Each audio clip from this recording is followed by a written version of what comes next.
નમસ્કાર, સંદેશ ન્યૂઝના ડિજિટલ પ્લેટફોર્મમાં હું છું આપની સાથે માલવી. પીએમ મોદીએ આજે એટલે કે શનિવારે 10 રાજ્યો અને 2 કેન્દ્રશાસિત પ્રદેશોમાં માલિકીના 65 લાખ સ્વામિત્વ પ્રોપર્ટી કાર્ડનું વિતરણ કર્યું. આ કાર્યક્રમમાં પીએમ મોદી વર્ચ્યુઅલ રીતે જોડાયા હતા. જોકે આ યોજના 5 વર્ષ પહેલા શરૂ કરવામાં આવી હતી, જેથી ગામમાં રહેતા લોકોને તેમના ઘરના કાયદેસરના પુરાવા આપી શકાય. અગાઉ ગામના લોકો પાસે લાખો કરોડોની મિલકત તો હતી, પરંતુ મિલકત હોવા છતાં તેની કોઈ જ કિંમત નહોતી. તેમની પાસે કોઈ કાયદાકીય ડોક્યુમેન્ટ્સ નહોતા. હવે 100 લાખ કરોડ રૂપિયાથી વધુની આર્થિક ગતિવિધિઓનો આજે માર્ગ છે ખુલી ગયો છે. શું છે આ યોજના એ પણ આપણે જણાવી દઉં. ગ્રામીણોને સંપત્તિનો અધિકાર આપતી યોજના એટલે સ્વામિત્વ યોજના.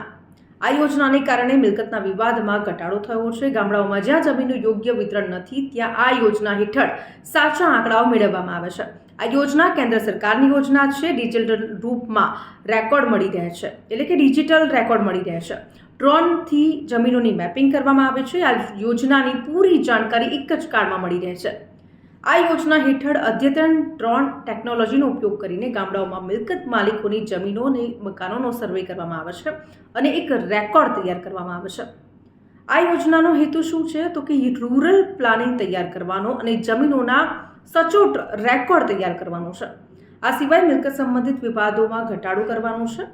હવે આનાથી શું ફાયદા થાય છે? આ યોજના પ્રોપર્ટીનું એક ડિજિટલ કાર્ડ છે, જેમાં જમીનોનો સરળ રેકોર્ડ પણ મળી રહે છે.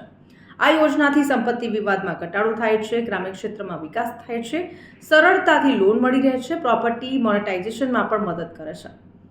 આ સિવાય ખેડૂતોને લોન પણ સરળતાથી મળી રહે છે. ખેડૂતો તેમની જમીન પર સરળતાથી લોન લઈ શકે છે. તો આ બધા એના ફાયદા છે. તો આ હતી સ્વામિત્વ યોજના. તો આવા જ ઇન્ફોર્મેટિવ વિડીયોઝ જોવા માટે સંદેશ ન્યૂઝના ડિજિટલ પ્લેટફોર્મ સાથે જોડાયેલા રહો.